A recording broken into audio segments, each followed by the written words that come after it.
우리에게 주신 하나님의 말씀 사도행전 1장 1절부터 11절까지 말씀입니다. 이것은 하나님의 말씀입니다.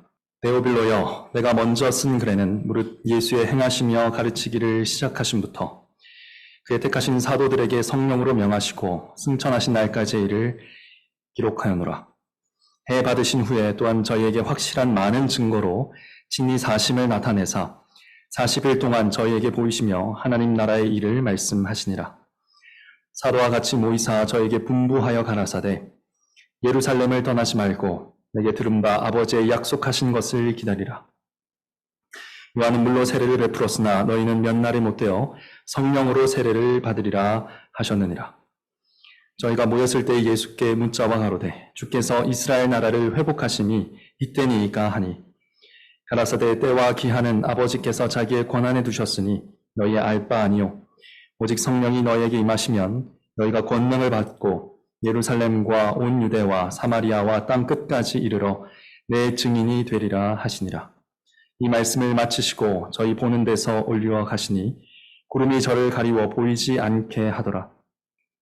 올라가실 때에 제자들이 자세히 하늘을 쳐다보고 있는데 흰옷 입은 두 사람이 저희 곁에 서서 가로되 갈릴리 사람들아 어찌하여 서서 하늘을 쳐다보느냐. 너희 가운데서 하늘로 올리우신 이 예수는 하늘로 가심을 본 그대로 오시리라 하였느니라. 아멘.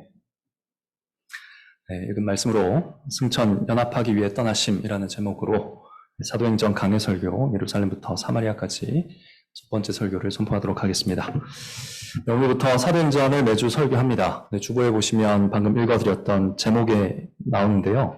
사도행전 강해 예루살렘에서 사마리아까지 이렇게 되어 있습니다. 그 사도행전 우리가 오늘 읽었는데 1장 8절을 보시면 이 사도행전의 목차가 나옵니다. 1장 8절이 목차라고 할 수 있겠습니다. 사도행전은 8절이 말하는 것처럼 성령이 임하시는 오순절 사건, 그것이 처음에 나오고요. 이후로 예루살렘의 복음이 어떻게 전파되는가, 또 온 유대에, 사마리아에, 땅끝까지 예수님이 증거되는 과정을 기록하고 있습니다. 총 28장 가운데 11장까지가 사마리아까지, 또 사마리아 이후에 어떻게 땅끝까지 복음이 전파되는가 그 과정을 그리고 있는데요. 그래서 2023년 남은 한 해 동안 이 11장까지 사도행전의 내용을 전반부라고 할 수 있는데 살펴보도록 하겠습니다. 이 사도행전 전반부를 살펴보려는 이유는 무엇인가? 일단 올해 한 해 끝내야 되는 게 좀 이유가 컸습니다. 그래서 올해 한 해 한번 다 볼만한 책을 찾았고요. 그 가운데 또 사도행전이 길다 보니까 앞쪽을 먼저 살펴보고 또 기회가 있으면 뒤쪽도 살펴보고 하면 좋겠다. 이런 이유도 있었지만 첫 번째로는 그리스도의 승천과 함께 교회에 행하신 하나님의 새 일을 바라볼 수 있는 책이기 때문이다. 이렇게 말씀드릴 수 있겠습니다. 그동안 우리가 예배 순서를 통해서 새 일을 행하시는 하나님께 주목을 했었다면 이제 교회를 중심으로 교회라는 어떤 개념을 가지고 안경을 가지고 하나님의 새 일을 바라보려고 합니다. 둘째로 복음의 확실한 증언을 듣기 위해서입니다. 사도행전은 누가가 데오빌로라는 신자에게 보낸 복음의 확증이라고 할 수 있습니다. 이 누가복음과 사도행전 이 두 책이 사실 하나로 이어지는 책인데요. 누가복음 1장에 이 기록 목적이 나와 있습니다. 거기서 누가는 그 배운 바의 확실함을 알게 하려고, 그러니까 이미 배운 복음에 대해서 그 확실함에 대해서 알게 하려고 누가복음을 썼다 했는데 사도행전도 마찬가지입니다. 이방인 신자 데오빌로가 받은 복음이 얼마나 확실한 것인지 한 번 더 이 복음을 통해서 알게 하려고 사도행전을 쓴 것입니다. 우리가 흔히 알기로 사도행전은 사도들의 행전, 제목이 그렇다 보니까 이 사도들의 행적 혹은 초대 교회의 시작과 선교에 대한 책이다라고 널리 알려져 있고 그렇게 알고 있습니다. 물론 맞는 말입니다. 그러나 사도행전의 어떤 핵심, 또 사도행전의 본질은 예수 그리스도의 복음이다라는 것을 우리가 기억할 필요가 있습니다. 누가는 오늘 본문 1, 2절에서 먼저 쓴 글 하면서 누가복음을 간략하게 요약을 하고요. 이어서 사도행전의 내용으로 슬그머니 들어갑니다.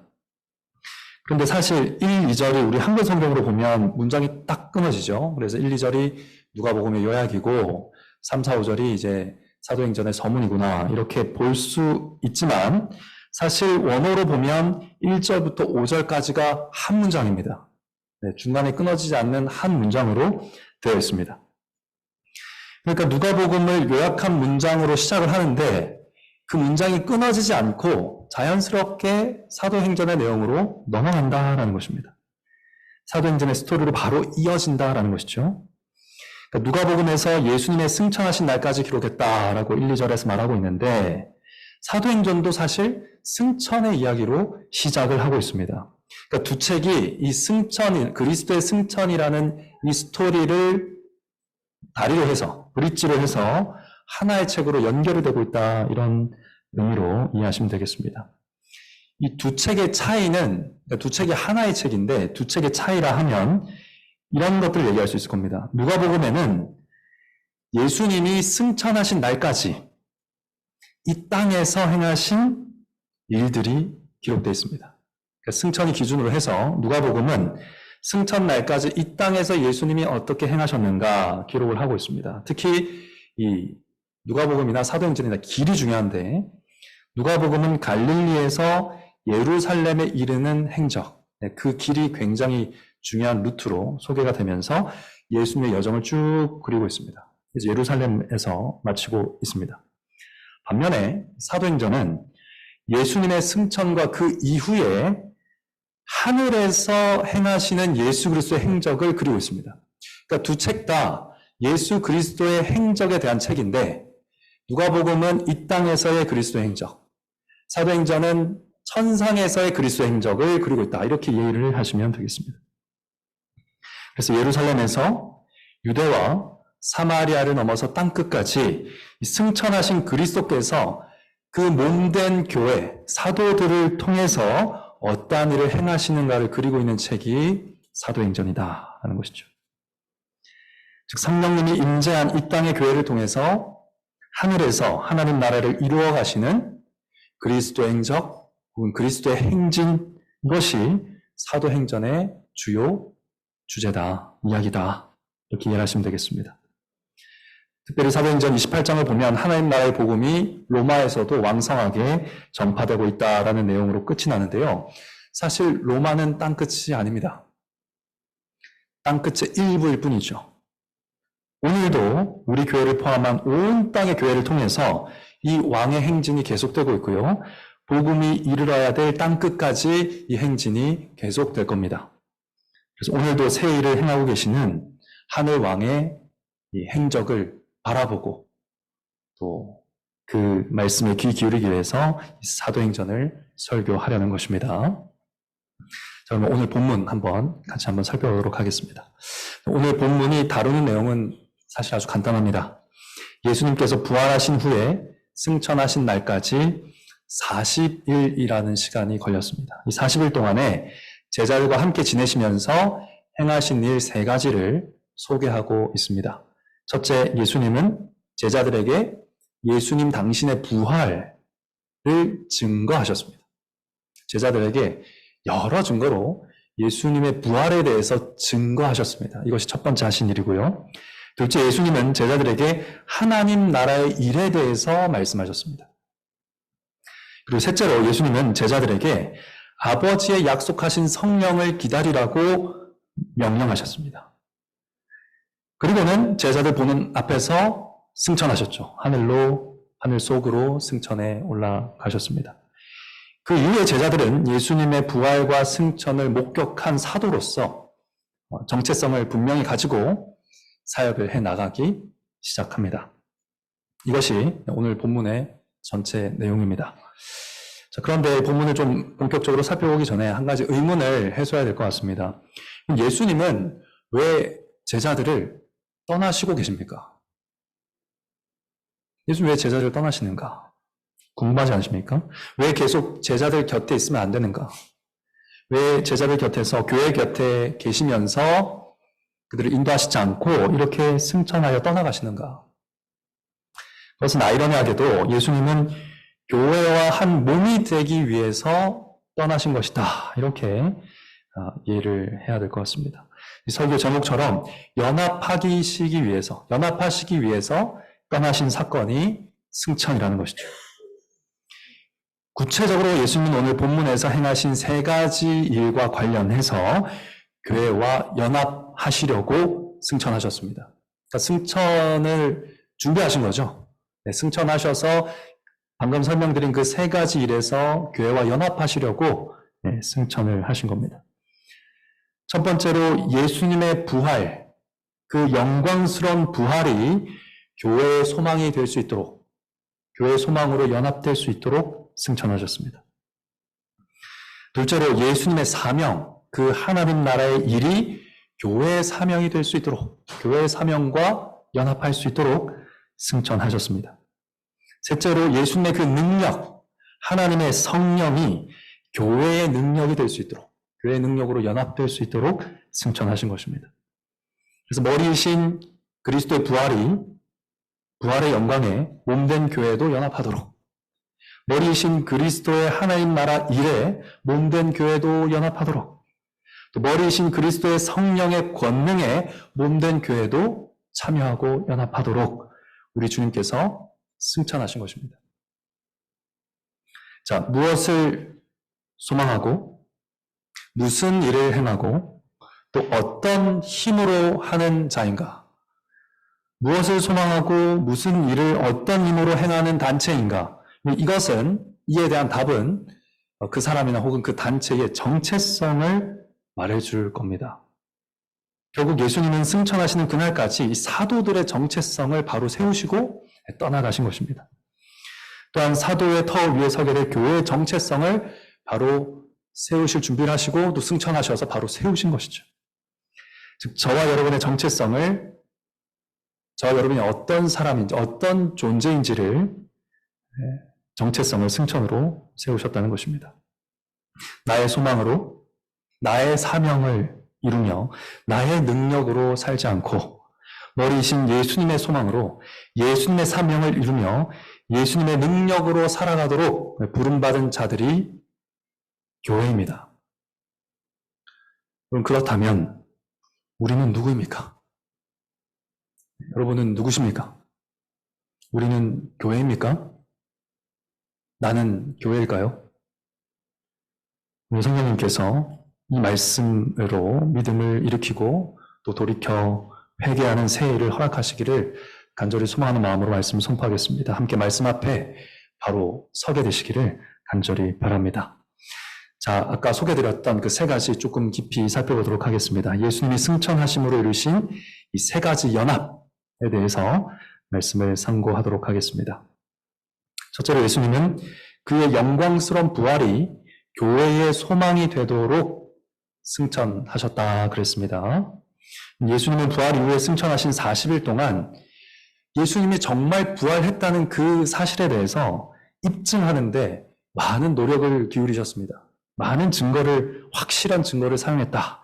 이렇게 나와 있죠. 3절에 보시면 예수님께서 해 받으신 후에 또한 저희에게 확실한 많은 증거로 친히 사심을 나타내사 40일 동안 저희에게 보이셨다라고 기록하고 있습니다.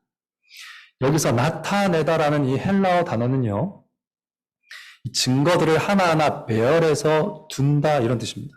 하나하나 배열해서 놓아둔다. 하나하나 잘 살펴볼 수 있도록 배치하고 배열하여 놓아둔다 이런 뜻입니다. 실제로 복음서를 보면 마치 예수님이 이 부활하신 자신을 이 사람들에게, 제자들에게 배치해서 놓아 보이듯이 그렇게 행하시는 것을 볼 수 있습니다. 먼저 여인들에게 나타나셔서 빈 무덤과 함께 부활하신 주님의 모습을 보여주셨고요. 또 엠마오로 가던 제자들에게 보여주셨고, 예루살렘에 모여있던 11 제자에게도 보여주셨고, 또 손과 발을 보라고 하셨고요. 살과 뼈가 있는 몸을 만져보라 라고도 하셨고요. 함께 식사하시면서도 이 몸의 부활에 대해서 입증을 하셨습니다. 또 500여 형제에게 단번에 나타나신 적도 있다고 고린도전서에 기록을 하고 있죠. 그러니까 무려 40일 동안이나 예수님은 주님의 부활을 확실한 증거들을 가지고 입증하고 보여주고 확인을 시키셨다는 겁니다. 왜 그러셨겠습니까? 일단 사도들이 복음서를 보시면 예수님이 눈앞에 있는데도 잘 믿지 못합니다. 그런 모습을 볼 수 있습니다. 그러니까 부활하신 주님이 눈앞에 있는데도 믿지 못하는 그런 연약한 제자들을 40일 동안 훈련시키셨다, 이렇게 볼 수도 있겠고요. 또 이들이 결국 예수님의 부활의 증인이 되어야 했기 때문에 부활에 대해서 확실하게 이들에게 보여주시고 나타내신 것이다. 그러니까 이 40일이 있었기 때문에 사도들은 죽을지언정 그들이 보고 만지고 경험한 예수 그리스도에 대해서, 그 부활하신 주님에 대해서 증언할 수 있도록 준비된 것입니다. 죽음이 눈앞에 있더라도 예수 그리스도의 부활에 대해서 부인할 수 없는 그런 상태가 된 것이죠. 뿐만 아니라 예수님께서는 부활의 영광스러운 모습, 부활의 가장 탁월함을 보여주셨는데 그 사건이 바로 승천입니다. 부활의 가장 영광스러운 모습이 드러난 사건이 승천입니다. 여러분, 부활 좋습니까? 부활하시고 싶으십니까? 여러분, 부활이 왜 좋습니까? 사실 부활 자체로는 좋지 않을 수 있습니다. 왜냐? 부활해서 지옥에 가면 부활이 뭐가 좋겠습니까? 그죠? 부활을 하더라도 천국에 가야 부활이 이제 좋은 것이죠. 가치 있고 영광스럽고 아름답고 탁월한 것이죠. 그러니까 하나님과 영원하기 위한, 하나님과 영원히 연합하기 위한 부활이어야 좋은 것입니다. 영광스러운 것입니다.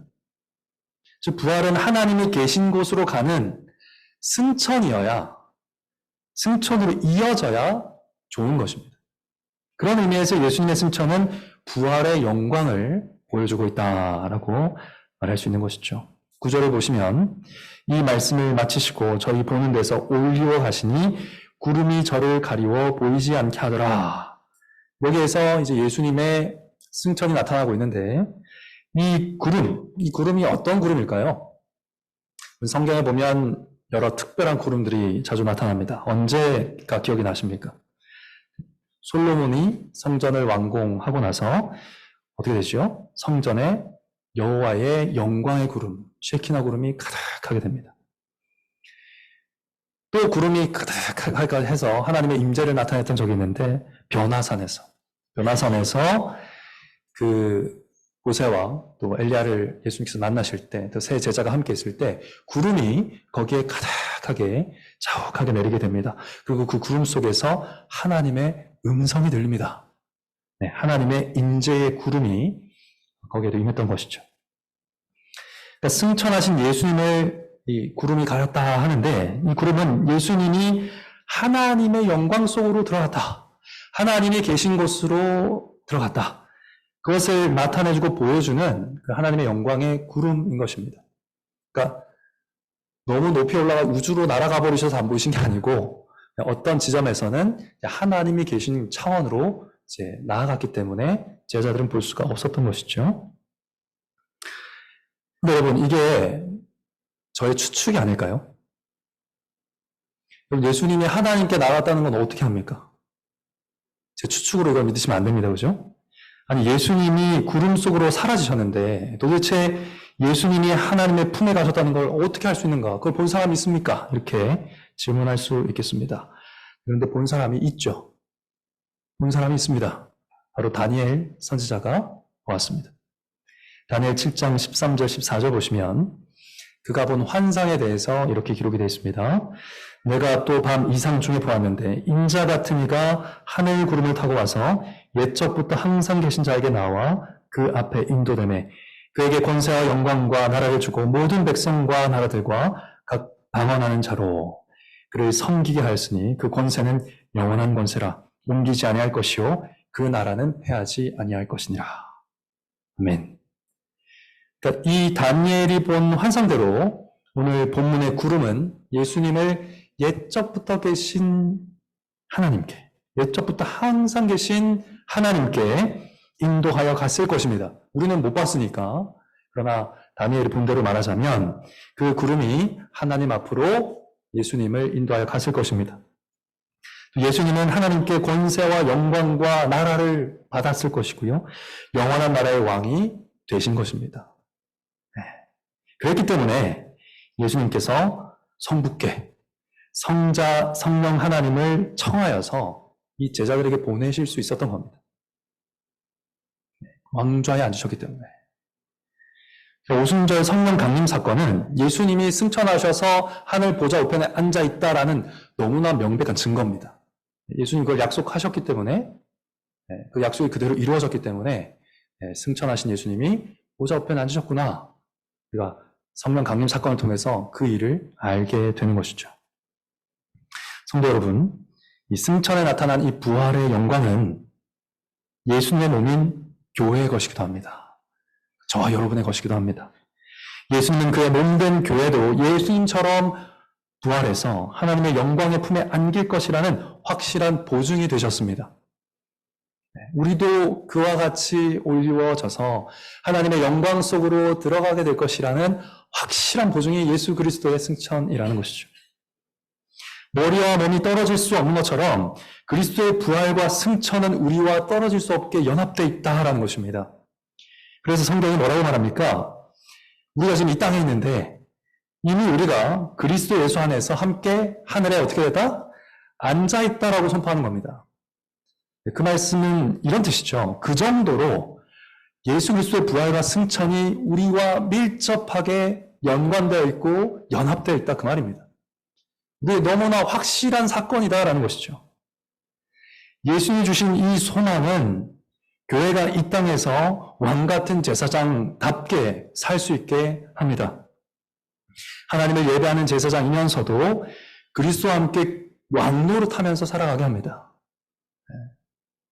우리가 이 사회에서 어떤 지위를 가지고 어떤 신분을 가지고 어떻게 살아가고 있든지 간에 우리가 하나님 나라의 왕처럼 살아갈 수 있게 하는 그 믿음이 뭐냐? 예수 그리스도의 부활과 승천이 교회의 것이구나. 교회의 것으로 허락되었구나. 이 믿음입니다. 이 부활의 영광과 소망이 전혀 다른 정체성을 형성해서 우리를 그렇게 이 땅의 사람들과는 다르게 살아가게 하는 것이죠. 예를 들어서요. 교회는 고작 다른 사람보다 더 성공하고 다른 사람보다 더 영광스러운 것에서 위로를 찾지 않습니다. 교회는 그렇습니다. 교회는 그래야 된다가 아니고요. 교회는 그렇습니다. 우리가 그렇게 행하고 있지 않다면 우리가 바뀌어야 되는 것이죠. 고작 다른 사람보다 더 실패하고 다른 사람보다 더 모자란 것에서 절망하지도 않습니다. 교회는 그렇습니다. 누구보다 낫길 바라고 누구보다 영광스럽길 바라고 누구보다 뒤처지지 않기를 바라는 이런 이 땅의 죄악된 소망을 거부합니다. 그런 것들이 다 소망이거든요. 저렇게 되고 싶다. 저 사람처럼, 이 사진처럼 계속 옆 사람, 이웃들, 사람들과 비교하면서 살아가는 것, 죄악된 소망입니다. 사람들과 비교하면서 살아가는 것, 죄악된 소망이라고. 교회는 그렇게 살지 않는다고요. 그런 말씀을 드리고 싶습니다. 지금 내 모습은 비록 연약하고 보잘것없죠. 별 볼 일 없어 보입니다. 사람의 눈으로 보긴 그렇습니다.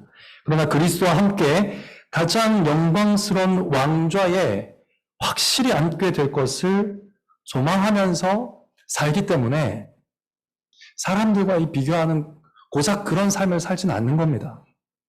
교회의 정체성이 분명히 서 있으면 그렇게 살지 않습니다. 은혜로 그리스도의 영광을 누리게 하신 하나님 앞에서 겸손하면서도 비굴하지 않게 살아가는 것입니다. 그러므로 사랑하는 성도 여러분, 혹 옛사람의 습성이 남아있어서 그 다 옛사람의 습성입니다. 계속 주변 사람과 비교하고 사람 때문에 우쭐하고 사람 때문에 우울해지고 사람 때문에 절망하게 된다면 사람들과의 끊임없는 비교 속에서 계속 이 내 삶을 갉아먹는 그런 삶을 살고 있다면 승천하신 그리스도를 바라보셔야 됩니다. 승천하신 그리스도에 대한 믿음을 더 견고히 하셔야 됩니다. 승천하신 그리스도가 나에게 주신 소망을 더 확고하게 붙들어야 된다 그 말입니다. 그의 몸된 우리 역시 하늘 영광에 반드시 참여합니다. 그 그리스도의 영광이 우리의 것입니다. 그렇게 만들어 주셨습니다. 이 참된 소망 가운데 비교하고 경쟁하던 사람들 사랑할 수 있게 되기를 간절히 바랍니다. 둘째로 예수님은 하나님 나라의 일, 곧 그리스도의 사명이 교회의 사명이 되게 하시려고 될 수 있도록 승천하셨습니다. 오늘 보면 3절에 보시면 예수님이 40일 동안 부활을 입증하는 동시에 뭘 했다고 합니까? 뭘 하셨습니까? 하나님 나라의 일을 말씀하셨다. 이렇게 기록하고 있습니다. 이 하나님 나라는 누가복음부터 사도행전을 관통하는 핵심 키워드 중에 하나입니다. 누가복음에서 예수님은요, 자신이 이 땅에 보냄받은 목적을 뭐라고 말씀하시는가? 하나님 나라의 복음을 전하는 일이라고 말씀하십니다. 하나님 나라의 복음 전하려고 예수님이 이 땅에 오셨다고 스스로 밝히셨습니다. 그 외에도 누가복음 보시면 제가 설교문에 각주에 달아놓았지만 하나님 나라에 대한 가르침이나 언급이 굉장히 많이 나옵니다. 하나님 나라라는 단어 자체가 굉장히 많이 나옵니다. 사도행전은 누가복음처럼 많이 나오진 않습니다만 우리가 오늘 읽은 1절부터 5절이 첫 문장이라고 그랬죠? 그 첫 문장 3절에 보시면 하나님의 나라가 나옵니다. 그리고 28장 31절 가장 마지막 절에도 보시면 하나님의 나라라는 단어가 나옵니다. 그러니까 처음과 끝이 하나님의 나라로 시작해서 하나님 나라로 끝나는 책이 또 사도행전입니다. 그러니까 그 정도로 중요한 단어가 하나님 나라죠. 자, 그러면 이 하나님 나라의 일이라는 것이 도대체 무엇인가? 6절 한번 보시면 제자들은 여전히 하나님 나라의 회복을 이스라엘 나라의 회복으로 이해하고 있습니다. 그러니까 그간 너무 반복적이고 많이 들었고 40일 동안 또 재교육을 받았음에도 불구하고 이 로마의 압제 아래 있는 이스라엘의 민족적, 정치적 회복이 언제 일어날 것인가? 그것을 묻고 있습니다. 물론 이제 예전보다는 훨씬 더 풍성한 지식이 있었긴 했겠지만 여전히 이런 부족함이 있었던 것이죠. 근데 그때와 시기에 대해서 질문하는 제자들에게 예수님 뭐라고 답하십니까? 가라사대 때와 기한은 아버지께서 자기 권한에 두셨으니 너희 알 바 아니요.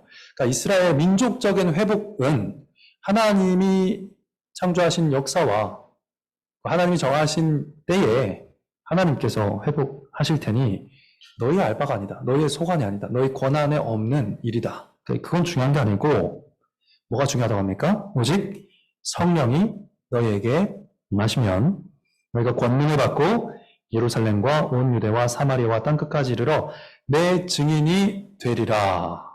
이것이 하나님 나라의 일에 있어서 중요한 이해다라고 말씀하고 계십니다.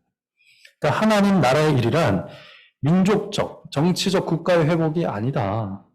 성령님의 임재로 땅끝까지 온 세상이 영적으로 회복되는 그런 나라다. 그 나라의 일이 바로 하나님 나라의 일이다라고 말씀하고 계시는 겁니다. 자, 그렇다면 그 하나님 나라의 일은 어떻게 이루어지는가? 성령의 권능을 받은 사도들이 예루살렘으로부터 시작해서 땅끝까지 예수님의 증인이 됨으로 이루어집니다. 그러니까 사도들이 예수님의 증인이 됨으로 이루어지는 일이 하나님 나라의 일입니다. 증인들이 전파하는 복음을 듣고 그리스도의 다스림을 받는 자들의 마음에 하나님 나라가 점점 세워져 가는 것이죠. 그리스도의 증인들을 통해서 국경과 민족과 성별과 계급과 모든 것을 초월해서 그리스도의 통치를 받는 전 세계적인 국가, 왕국, 하나님의 나라가 복음 전파를 통해서 세워지게 하신 것입니다. 이 하나님 나라를 세우는 것은 예수님이 이 땅에 오신 목적이라고 말씀을 드렸습니다. 예수님이 사도들을 부르신 목적도 똑같습니다.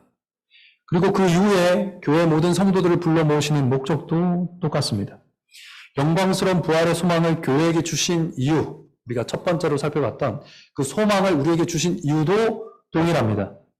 하늘 보좌에 앉으신 왕의 증인이 되어서 하나님의 나라를 세우기 위함이라는 것이죠. 물론 여기서 조금 구체적으로 짚고 나가야 될 부분은 저와 여러분은 사도는 아닙니다. 저와 여러분은 사도와 같은 증인은 아닙니다. 그러니까 저와 여러분은 사도처럼 예수님의 부활을 증언할 수는 없습니다. 우리가 예수님의 부활을 보지 못했으니까요. 1장 21절이 말하듯이 이 사도라 함은 예수님의 공생의 사역 가운데 함께했고 부활을 목격하고 증언할 수 있도록 선택받은 사람들만 의미하는 것입니다. 그러니까 성경에 소개되고 있는 12사도, 바울 외에 누구도 사도는 아닙니다. 그러나 교회는 그 사도들이 증언한, 그리고 기록한, 그 증언을 기록한 복음, 그것을 성경을 통해서 받았습니다. 그죠? 그 사도행전을 받은 데오빌로처럼 우리도, 교회도 사도들이 전한 복음을 성경을 통해서 읽고 묵상하고 증거하면서 말하면서 하나님 나라 일에 참여하는 것이죠. 그 사도들이 전한 그리스도를 우리도 동일하게 전파하면서 그리스도의 사명에 연합하는 것입니다. 그리스도의 일에 참여하는 것입니다. 하나님 나라 일에 동참하는 것입니다. 어떤 어려움이 있더라도, 사도들이 죽음이 앞에 있더라도 그리스도를 증언했던 것처럼 교회도 어떤 고난이 있더라도 그리스도를 전파하는 것입니다. 교회는 그 일을 하는 곳입니다. 어떠한 일이 있어도 복음을 전파하는 일을 하는 곳이 교회입니다. 하나님이 이 일을 위해 부름 받은 자들이 이제 교회로 모이게 된 것입니다. 사랑하는 성도 여러분, 우리가 꼭 기억해야 됩니다. 교회는 그리스도의 부활의 영광에 연합한 자들임과 동시에 하나님의 나라를 세우는 그리스도의 사명에도 연합되어 있다는 것입니다. 그와 함께 영광을 받기 위하여 그와 함께 고난도 받아야 한다는 것입니다. 안타깝게도 요즘 고난을 원하지 않는 교회와 성도가 너무 많습니다. 하나님의 나라에 대해서 무엇을 헌신할까? 혹은 그리스도를 전파하기 위해서 무슨 일로 섬길까? 이런 질문 잘 합니까, 요즘에? 너무 구닥다리 같은 질문이 됐습니다. 그 대신 교회 안에 어떤 질문과 답, 문답이 가득한가? 나의 왕국에 대한 문답이 빈번히 오가지 않습니까? 무엇이 나를 지켜주고, 무엇이 나를 높여주고, 무엇이 나를 즐겁게 하고, 나를 보람있게 하고, 나를 자랑스럽게 하고, 나를 의미있게 하고, 나를 안심하게 만드는가? 그것을 묻고 여기에 대답하는 교회가 찾기 어렵습니까? 어렵지 않은 것 같습니다. 정치적인 국가를 하나님 나라처럼 섬기는 교회도 너무 많은 것 같습니다. 어떤 당파를, 어떤 주장을, 어떤 사람을, 어떤 피조물을 왕처럼 높이는 교회 문화들이 찾아보기 힘든가? 그렇지 않은 것 같죠? 기억해야 됩니다. 자기 왕국을 건설하기 위해, 자기 나름의 왕을 섬기기 위해 모여있다면 교회가 아닙니다. 교회라는 이름으로 모여도 교회는 아니죠. 이 말은 개인이 중요하지 않다, 그 말은 아닙니다. 근데 각 사람이, 각 개인이 중요하기 때문에 각 개인이 스스로를 파괴하고 있는 그 자아의 왕국, 그 죄악의 왕국에서 그리스도가 우리를 구원해내신 것 아닙니까? 네, 혼자 있지 마라. 그 자아의 왕국에서 죽어가지 말라고 우리를 끄집어내서 교회로 묶어주신 것 아닙니까? 개인의 행복이 중요하지 않다는 게 아닙니다. 하나님 여호와께서 요구하시는 것이 무엇인가? 신명기 10장 13절 이렇게 말씀합니다. 내가 오늘날 너의 행복을 위하여 내게 명하는 여호와의 명령과 규례를 지킬 것이 아니냐. 너의 행복을 위하여 내게 명하는 여호와의 명령과 규례, 왕의 명령, 어명, 이 아래에 사는 것이 우리의 행복이라는 겁니다. 하나님 나라의 왕께서 우리 행복을 가장 잘 아신다는 것을 믿는 자들이, 동의하는 자들이 교회입니다. 교회로 모인 사랑하는 성도 여러분, 교회이기에 왕이신 우리의 나라 말고요, 우리가 세우려는 나라 말고요, 우리가 섬기려는 왕 말고 그리스도가 왕 되신 하나님 나라의 사명에 함께 동참하게 된 것 기뻐하면서 그 사명을 사랑하게 되시기를 간절히 바랍니다. 셋째로 예수님은 하나님의 성령, 곧 그리스도의 능력 가운데 함께 하신 그 성령이 교회의 능력이 되도록 승천하셨습니다. 2절 보시면 누가는 예수님이 성령을 기다리라는 명령을 하실 때, 승천하시기 전에 너희가 성령을 기다려라 하고 이렇게 명령을 하실 때 성령을 통하여 이제 보시면 성령으로 명하시고 이렇게 돼 있는데 원어를 보면 성령을 통해 명하셨다 이렇게 돼 있습니다. 성령을 통해 명령하셨다. 이 표현 굳이 일부러 누가가 선택해서 쓴 것 같습니다. 이 말은 예수님께 능력으로 함께 하신 그 성령께서 사도들에게도 동일한 능력으로 함께 하시면서 사도들이 가르침, 사도들이 명령하는 것들, 앞으로 사도들이 행하실 모든 일 가운데 함께 하실 것이다. 그걸 보여주는 일종의 예고편입니다. 그러니까 예수님이 성령을 통해 명령하신 것이 이제 그가 세우신 교회를 통해서, 사도를 통해서 이루어질 것이다. 사도행전이 그런 내용이잖아요. 그래서 미리 보여주는 예고편이 바로 이 표현이다 라는 것입니다. 실제로 예수님이 제자들을 떠나서 승천하신 이유도 뭡니까? 그들에게 성령을 보내주시기를 성부께 구하기 위함이었습니다. 요한복음 14장 16절 보시면요. 내가 아버지께 구하겠으니 그가 또 다른 보혜사를 너희에게 주사 영원토록 너희와 함께 있게 하시리니. 이 보혜사를 보내달라고 아버지께 간구하려고 승천하신 분이 예수님이시죠. 예수님께서는 성령을 한량없이 부음받으셔서 성령의 능력을 힘입으셔서 그가 해야 했던 모든 사명을 다 감당하셨습니다. 마찬가지로 예수님은 그의 몸된 교회도 성령의 충만한 능력 가운데 그 능력을 힘입어서 증인으로서 하나님의 일을 하면서 살아가게 하신 겁니다. 그렇게 되려면 성령이 와야 되니까 이 간구를 성부께 드리시려고 승천하신 것이죠.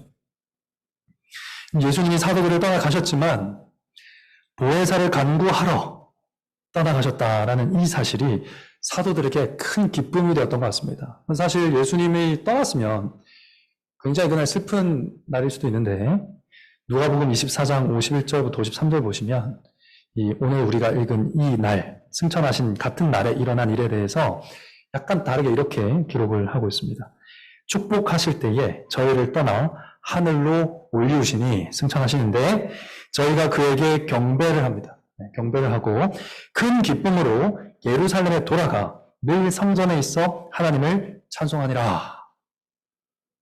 사도들은 승천하신 성자 하나님, 이제 승천하셔서 하나님의 영광 속으로 들어갔으니까 정말로 하나님인 게 눈으로 보인 겁니다. 예수가 메시아일 뿐 아니라 그리스도일 뿐 아니라 하나님이신 게 눈앞에 나타난 거죠. 이게 굉장히 특별한 일인 것이 예수님이 태어난 것 마리아하고 요셉밖에 못 봤습니다. 부활하신 순간 본 사람이 없죠. 승천하신 것은 제자들이 봤습니다. 승천의 과정을 다 봤습니다. 아주 놀라운 사건입니다. 그러니까 제자들이 그렇게 올라가시는 것이 이제 보혜사를 보내주시려고 올라가셨다라는 사실이 너무 기뻐서 큰 기쁨을 가지고 예루살렘에 돌아가서 늘 성전에서 하나님을 찬송했다라고 합니다. 예루살렘이 어딥니까? 불과 40일 전에 예수님이 거기에서 십자가에 못 박혀 죽으셨습니다. 네. 예수를 잡고자 하는 자들이 버글버글 한답니다. 근데 예루살렘에 돌아왔다는 겁니다. 담대함을 가지고. 거기에 유대인들이 두려워서 방문을 걸어 잠그고 있던 제자들 기억하십니까? 예수님 부활하셨는데 방문을 걸어 잠그고 있었죠. 유대인들이 무서워서. 그런데 큰 기쁨을 가지고 성전에 들어가서 거의 적진이라고 할 수 있는 성전에 들어가서 찬송을 했다. 이들이 얼마나 기쁨으로 담대해졌는지를 보여주는 장면입니다. 이들은 확신한 겁니다. 그리스도는 승천하셨지만 우리를 떠난 게 아니다. 그리스도는 승천하셨지만 우리를 떠나지 않으셨다. 라는 것을 확신했으니까 이러한 기쁨 가운데 찬송할 수 있었던 것이죠. 약속된 날이 오면 그리스도께서 간구하신 성령님을 아버지께서 보내실 것이다. 며칠이 안 되어서 오늘 몇 날이 되지 않아서 분명히 보내시다고 약속하셨죠. 몇 날이 되지 않아서 반드시 오실 것이다. 확신이 있었습니다. 그래서 우리가 그리스도 안에서 경험했던 그 성령님이 오셔서 이제 그리스도 안에서 예수 그리스도를 경험하게 하실 것이구나. 우리가 그리스도와 함께 있을 때 경험했던 그 성령님이 이제 우리 각각에게 오셔서 예수 그리스도를 만나게 하실 것이구나. 곧 만나겠구나. 기쁨이 넘쳤던 것이죠. 강력한 확신 가운데 하나님을 찬송했던 겁니다. 사랑하는 성도 여러분, 지금도 주님께서 우리의 대언자로 하늘 보좌 우편에서 우리를 위해 하나님 앞에 간구하십니다. 간구하고 계십니다. 그러면 우리는 무엇을 해야겠습니까? 그리스도께서 구하고 계시는 성령님, 우리도 구해야 되지 않겠습니까?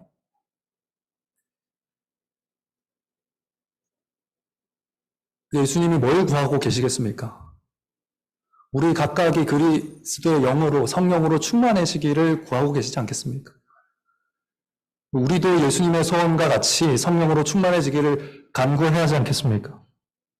너희가 악할지라도 좋은 것을 자식에게 줄 줄 알거든. 하물며 너희 천부께서 구하는 자에게 성령을 주시지 않겠느냐라고 예수님이 말씀하신 것 기억하면서, 예수님도 그 아버지께 간구하고 있는 것 기억하면서 우리가 성령을 구해야 되지 않겠습니까? 성령을 구해본 적이 언제입니까? 저도 너무 부끄럽더라고요. 성령을 구한 적이 언제지? 우리의 소망이 교회답지 않잖아요. 우리가 기도하는 내용이 교회답지 않지 않습니까? 근데 우리 무엇을 구하고 있습니까?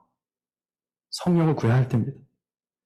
우리가 교회로서 행하고 있지 않지 않습니까? 교회답게 살아가고 있지 않지 않습니까? 우리가 예배에 대해 순서에 대해서 계속 강의를 했지만 예배 한 대로 살기가 너무 힘들잖아요? 잘 안 되지 않습니까? 그러면 우리가 뭘 해야겠습니까? 뭘 구하고 있습니까? 성령을 구해야 되지 않겠습니까? 성령을 구합시다.